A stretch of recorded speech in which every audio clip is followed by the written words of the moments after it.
Kita berada di area halal, area Muslim di Liverpool ni, yang luar sikit dari bandar.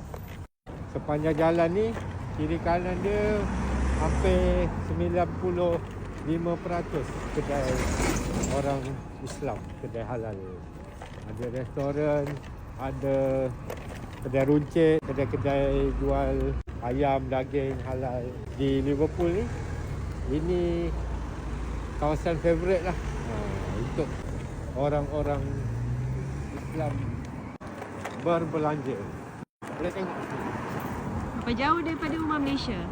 Lebih kurang 10 minit lah jalan kaki dari rumah komuniti Malaysia Liverpool. So, siapa yang duduk di rumah komuniti Malaysia, kami selalu syorkan makan kat area sini lah. Dia kedai yang paling best dia Middle Eastern.